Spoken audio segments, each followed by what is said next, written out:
ಅಶ್ವವೇಗ ಸುದ್ದಿವಾಹಿನಿಯ ವೀಕ್ಷಕರಿಗೆಲ್ಲ 2026ರ ಹಾರ್ದಿಕ ಶುಭಾಶಯಗಳು. 2025 ಈಗಷ್ಟೇ ಕಳೆದು 2026ಕ್ಕೆ ಕಾಲಿಡ್ತಿದ್ದೇವೆ.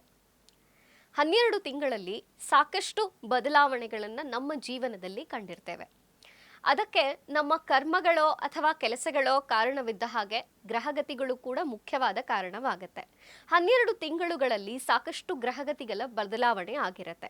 2025ರಲ್ಲಿ ಸುಖವನ್ನು, ದುಃಖವನ್ನು, ನೋವನ್ನು, ನಲಿವನ್ನು, ಹಾಗೆಯೇ ಸಾಕಷ್ಟು ವಿದ್ಯಮಾನಗಳನ್ನು ನೋಡಿರ್ತೇವೆ. ಅದು ದೇಶದ ವಿಚಾರದಲ್ಲಿರಬಹುದು, ರಾಜಕೀಯ ವಿಚಾರದಲ್ಲಿರಬಹುದು, ಅಥವಾ ನಮ್ಮ ವೈಯಕ್ತಿಕ ಜೀವನಗಳಲ್ಲಿ, ಕುಟುಂಬಗಳಲ್ಲಿಯೂ ಆಗಿರಬಹುದು. ಇದಕ್ಕೆಲ್ಲ ಮುಖ್ಯ ಕಾರಣ ಅಥವಾ ಮುಖ್ಯ ಪ್ರಿಡಿಕ್ಷನ್ಸ್ ಕೊಡೋದು ಅದು ನಮ್ಮ ಭಾರತೀಯ ಜ್ಯೋತಿಷ್ಯದಿಂದ.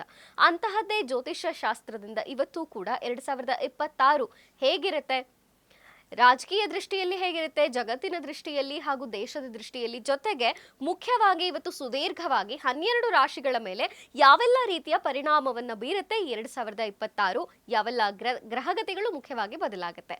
ಈ ಒಂದು ವಿಶೇಷ ಕಾರ್ಯಕ್ರಮದಲ್ಲಿ ಎಲ್ಲ ಮಾಹಿತಿಯನ್ನು ಸಮಗ್ರವಾಗಿ ನಮಗೆ ತಿಳಿಸ್ಕೊಡೋದಕ್ಕೆ ಖ್ಯಾತ ಜ್ಯೋತಿಷಿಗಳು, ಅವರು ಆಸ್ಟ್ರಾಲಜರು ಹೌದು, ನ್ಯೂಮರಾಲಜಿಸ್ಟು ಹೌದು, ಹಾಗೆಯೇ ಟ್ಯಾರೋಟ್ ಕಾರ್ಡ್ ರೀಡರು ಹೌದು, ಜೊತೆಗೆ ಸಾಕಷ್ಟು ಜನರಿಗೆ ಲೈಫ್ ಕೋಚ್ ಆಗಿ ಕೂಡ ಕೆಲಸ ಮಾಡ್ತಿದ್ದಾರೆ. ಶ್ರೀಮತಿ ದಿವ್ಯಾ ಸುಬ್ರಹ್ಮಣ್ಯ ಅವರಿದ್ದಾರೆ. ಅವ್ರನ್ನ ಕಾರ್ಯಕ್ರಮಕ್ಕೆ ಸ್ವಾಗತಿಸೋಣ. ಮೇಡಮ್ ನಮಸ್ತೆ, ಕಾರ್ಯಕ್ರಮಕ್ಕೆ ಸ್ವಾಗತ. ನಮಸ್ತೆ, ಧನ್ಯವಾದ. ಮುಖ್ಯವಾಗಿ ದ್ವಾದಶ ರಾಶಿಗಳ ಫಲಾನುಫಲ ಅಂತ ಬಂದಾಗ ಮೇಷದಿಂದ ಮೀನದ ತನಕ ಹೇಗಿರುತ್ತೆ ನಮ್ಮ 2026ರ ಭವಿಷ್ಯ ಅಂತ ನೋಡೋಣ. ಖಂಡಿತ ಮಂಜ್ರಿ.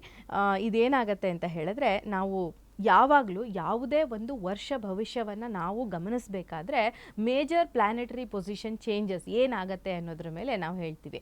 ಈ ವರ್ಷ ಗುರು ತನ್ನ ಸ್ಥಾನವನ್ನು ಬದಲಾವಣೆ ಮಾಡ್ತಾನೆ ಜೂನ್ ತಿಂಗಳಲ್ಲಿ.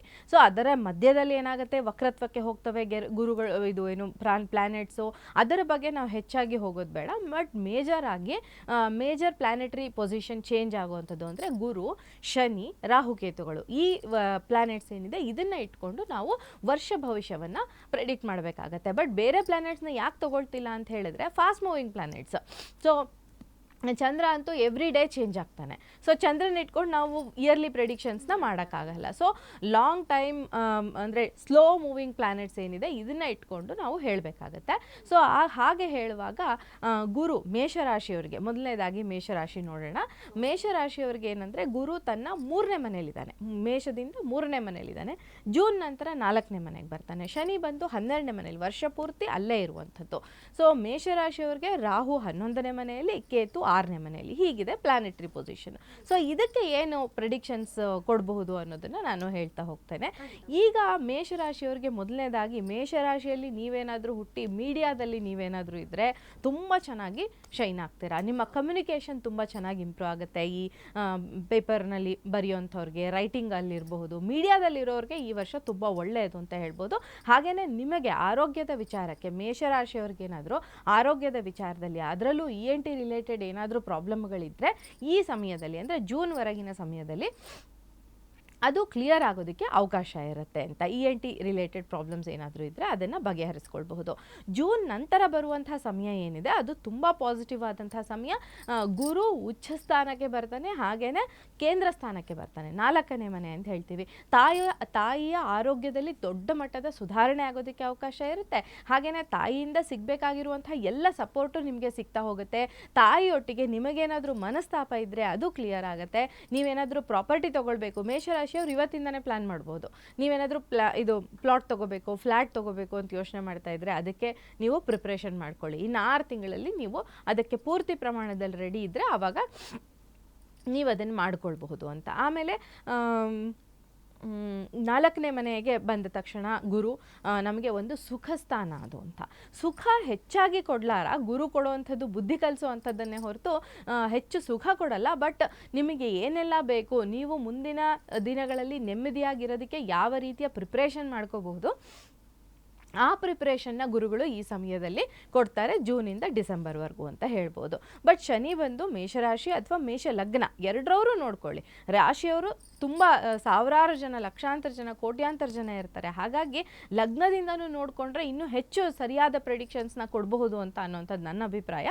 ಸೊ ನಿಮ್ದೇನಾದರೂ ಮೇಷರಾಶಿ ಮೇಷ ಲಗ್ನ ಆಗಿದ್ರೆ ಈ ಪ್ರೆಡಿಕ್ಷನ್ಸ್ ಇನ್ನೂ ಹೆಚ್ಚು ನಿಮಗೆ ಅಪ್ಲೈ ಆಗ್ತಾ ಹೋಗ್ತವೆ ಅಂತ ಹೇಳ್ಬಿಟ್ಟು. ಅಂದ್ರೆ ರಾಶಿಯನ್ನ ನೋಡೋದ್ರ ಜೊತೆಗೆ ಮೇಷ ಲಗ್ನದವರು ಕೂಡ ಇದು ಅನ್ವಯ ಆಗುತ್ತೆ, ಅವ್ರಿಗೂ ಕೂಡ ಇದು ಅನ್ವಯ ಹೌದು ಹೌದು ಹೌದು. ಲಗ್ನದಿಂದ ಕೂಡ ನೋಡ್ಕೊಳ್ಳೋದು ತುಂಬಾ ಒಳ್ಳೆಯದು.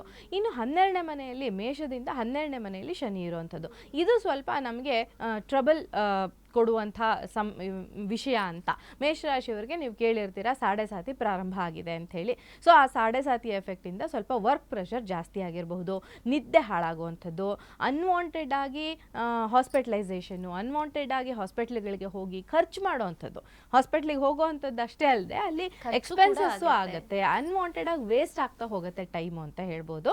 ಈ ಥರದ ಕೆಲವು ನೆಗೆಟಿವ್ ಪ್ರಿಡಿಕ್ಷನ್ಸ್ನ ಶನಿಯಿಂದ ನಾವು ಪಡ್ಕೊಳ್ಳೋದಕ್ಕೆ ಅವಕಾಶ ಇರುತ್ತೆ ಮೇಷರಾಶಿಯವರಿಗೆ. ಇನ್ನು ರಾಹು ಬಂದು 11ನೇ ಮನೆಯಲ್ಲಿ. ರಾಹುಗೆ 11ನೇ ಮನೆ ತುಂಬ ಒಳ್ಳೆಯ ಸ್ಥಾನ. ರಾಹು ಕೊಟ್ಟರೆ ಬೇರೆ ಯಾವ ಗ್ರಹನೂ ಕೊಡಲ್ಲ ಅಂತ ಹೇಳ್ತಾರೆ. ಅಷ್ಟು ಚೆನ್ನಾಗಿ ಕೊಡುವಂತಹ ರಾಹು ತನ್ನ ಬೆಸ್ಟ್ ಪೊಸಿಷನ್ 11ನೇ ಮನೆಯಲ್ಲಿ ಇರೋದ್ರಿಂದ ಮೇಷರಾಶಿ ಅಥವಾ ಮೇಷ ಲಗ್ನದವರಿಗೆ ನೀವು ಬಯಸಿದ್ದೆಲ್ಲ ಸಿಗೋದಕ್ಕೆ ಅವಕಾಶ ಇರುತ್ತೆ. ಈಗ ಗುರುಗಳು ತನ್ನ ಸ್ಥಾನವನ್ನು ಬದಲಾವಣೆ ಮಾಡಿ 4ನೇ ಮನೆಗೆ ಬರ್ತಾರೆ. ರಾಹು ಆಲ್ರೆಡಿ 11ರಲ್ಲಿದ್ದಾರೆ.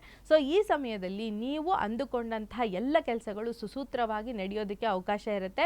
ಅದರಲ್ಲೂ ಎಕ್ಸ್ಟರ್ನಲ್ ಹ್ಯಾಪಿನೆಸ್, ಐಹಿಕ ಸುಖಗಳು ಅಂತ ಏನು ಹೇಳ್ತೀವಲ್ಲ, ಈ ಥರದ ಸುಖಗಳನ್ನು ಕೊಡೋದಕ್ಕೆ ರಾಹು ಯಾವಾಗಲೂ ತಯಾರಾಗಿರೋದ್ರಿಂದ ಈ ಮೇಷರಾಶಿ ಅಥವಾ ಮೇಷ ಲಗ್ನದವರಿಗೆ ರಾಹುವಿನಿಂದ ಪೂರ್ತಿ ವರ್ಷ ಶುಭ ಫಲಗಳನ್ನು ಪಡ್ಕೊಳ್ತೀವಿ. ಆದರೆ ಡಿಸೆಂಬರ್ 5ರವರೆಗೆ ರಾಹು ಅಲ್ಲೇ ಇದ್ದು 5ರ ನಂತರ ವರ್ಷಾಂತ್ಯದಲ್ಲಿ 10ನೇ ಮನೆಗೆ ಬರುವಂಥದ್ದು. ಏಕೆಂದರೆ ರಾಹುಕೇತುಗಳು ಉಲ್ಟಾ ಡೈರೆಕ್ಷನಲ್ಲಿ ಹೋಗುವಂಥದ್ದು. 10ನೇ ಮನೆಗೆ ಬಂದಾಗ ನಿಮ್ಮ ಉದ್ಯೋಗದಲ್ಲಿ ಅಡೆತಡೆಗಳು ಆಗೋದಕ್ಕೆ ಅವಕಾಶ ಇರುತ್ತೆ. ಆದರೆ ನಾವು ಎಲ್ಲವನ್ನೂ ನೆಗೆಟಿವ್ ಅಂತ ತಗೊಳ್ಳೋದಕ್ಕಾಗಲ್ಲ. ನೀವೇನಾದರೂ ಫಾರಿನ್ ಜಾಬ್ಗೆ ಟ್ರೈ ಮಾಡ್ತಾ ಇದ್ರೆ, ಫಾರಿನ್ಗೆ ಹೋಗಿ ವೃತ್ತಿ ಮಾಡಬೇಕು ಅಂತ ಅಂದ್ಕೊಂಡಿದ್ರೆ, ಆ ಸಮಯದಲ್ಲಿ ನೀವು ಫಾರಿನ್ ಜಾಬ್ ಆಪರ್ಚುನಿಟಿಗಳನ್ನು ಅಕ್ಸೆಪ್ಟ್ ಮಾಡ್ಕೊಳ್ಳೋದ್ರಿಂದ ನಿಮ್ಮ ಪ್ರೊಫೆಷನಲ್ ಗ್ರೋತ್ ಹೆಚ್ಚಾಗೋದಕ್ಕೆ ಅವಕಾಶ ಇರುತ್ತೆ. ಬಟ್ ನೀವು ಕೆಲಸದ ವಿಚಾರದಲ್ಲಿ ತುಂಬ ಹೇಸ್ಟಿ ಡಿಸಿಷನ್ಸ್ನ ತಗೊಳ್ಳೋದಕ್ಕೆ ಅವಕಾಶ ಇರುತ್ತೆ. ಸೊ ತುಂಬ ಕೇರ್ಫುಲ್ಲಾಗಿ ನೀವು ಈ ಡಿಸಿಷನ್ಸ್ನ ತಗೊಳ್ಬೇಕಾಗತ್ತೆ ಅಂತ ಹೇಳ್ಬೋದು. ಇನ್ನು ಇಲ್ಲಿ ಜೂನ್ವರೆಗೆ ಗುರು 3ನೇ ಮನೆಯಲ್ಲಿರೋದ್ರಿಂದ ಸ್ವಲ್ಪ ಅನವಶ್ಯಕವಾದ ಸ್ಥಾನಪಲ್ಲಟ ಆಗ್ತಾ ಇರುತ್ತೆ. ಸೊ ಈ ಗುರು ಮತ್ತು ಶನಿ ಈ ಎರಡೂ ಗ್ರಹಗಳಿಗೆ ಅಂತ ಬಂದಾಗ ನಾನು ಈ ಸಿಟ್ರಿನ್ ಅನ್ನುವಂಥ ಸ್ಟೋನು ಮತ್ತು ಬ್ಲ್ಯಾಕ್ ಟರ್ಮಲಿನ್ ಅನ್ನುವಂಥ ಸ್ಟೋನ್ನ ನಾನಿಲ್ಲಿ ಸಜೆಸ್ಟ್ ಮಾಡ್ತೀನಿ. ಇದನ್ನು ಹಾಕೋದ್ರಿಂದ ನಮಗೆ ಇರುವಂತಹ ತೊಂದರೆಗಳು ಸ್ವಲ್ಪ ಮಟ್ಟಿಗೆ ಕಡಿಮೆ ಆಗೋದಕ್ಕೆ ಅವಕಾಶ ಇರುತ್ತೆ. ಸೊ ಎಸ್ ಮೇಡಮ್, ಮೇಷರಾಶಿಯವರದನ್ನ ಹೇಗಿರುತ್ತೆ ಅನ್ನೋದನ್ನ ತಿಳಿಸ್ಕೊಟ್ರಿ.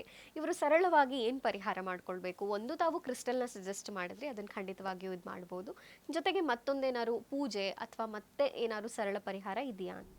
ನೀವು ಇಲ್ಲಿ ಶನಿಯಿಂದ ಸ್ವಲ್ಪ ತೊಂದರೆಗೊಳಗಾಗಿರೋದ್ರಿಂದ ಶನಿದೇವರಿಗೆ ಸಂಬಂಧಿಸಿದಂಗೆ ಹೆಚ್ಚು ಪರಿಹಾರಗಳನ್ನು ಮಾಡಿಕೊಳ್ಬೇಕು. ಶನಿದೇವರಿಗೆ ಅಂದ ತಕ್ಷಣ ಶನಿದೇವರಿಗೆ ತಿಲ ತೈಲ ಅಭಿಷೇಕ ಮಾಡಿಸ್ಕೊಂಡು ಬರೋದು, ಅಥವಾ ಶನಿದೇವರ ದೇವಸ್ಥಾನಕ್ಕೆ ಹೋಗಿ ದರ್ಶನ ಮಾಡ್ಕೊಂಡು ಬರುವಂಥದ್ದು. ಮತ್ತು ಎಳ್ಳೆಣ್ಣೆಯನ್ನು ನೀವು ಒಂದು ಕಬ್ಬಿಣದ ಪಾತ್ರೆಯಲ್ಲಿ ಎಳ್ಳೆಣ್ಣೆನ ತೊಗೊಂಡು ಅದರೊಳಗಡೆ ನಿಮ್ಮ ಮುಖವನ್ನು ನೋಡಿ ಅದನ್ನು ದೇವಸ್ಥಾನದಲ್ಲಿ ದಾನ ಕೊಟ್ಟು ಬರೋದು. ಯಾವಾಗಲೂ ದಾನ ಕೊಟ್ಟರೆ ದಕ್ಷಿಣೆ ಸಮೇತ ದಾನ ಕೊಡಿ ದೇವಸ್ಥಾನಗಳಲ್ಲಿ. ಸೊ ದಾನ ಕೊಟ್ಟು ಬರೋದರಿಂದ. ಹಾಗೆಯೇ ನಾನು ಇನ್ನೂ ಒಂದು ಸಿಂಪಲ್ ಪರಿಹಾರವನ್ನು ಹೇಳ್ತೀನಿ. ದಶರಥ ಕೃತ ಶನಿ ಸ್ತೋತ್ರ ಅಂತ ಒಂದು ಶ್ಲೋಕ ಇದೆ. ಸೊ ಆ ಶ್ಲೋಕವನ್ನು ನೀವು ಪ್ರತಿದಿನ ಕೇಳಿಸ್ಕೊಳ್ಳೋದ್ರಿಂದ ಕೂಡ ಶನಿಗೆ ಸಂಬಂಧಿಸಿದ ಹಾಗೆ ದೊಡ್ಡ ಮಟ್ಟದ ಪರಿಹಾರಗಳು ದೊರೆಯೋದಕ್ಕೆ ಅವಕಾಶ ಇರುತ್ತೆ. ಎಸ್ ಮೇಡಮ್, ಎಸ್, ಇದು ಮೇಷದ್ದಾಗಿತ್ತು.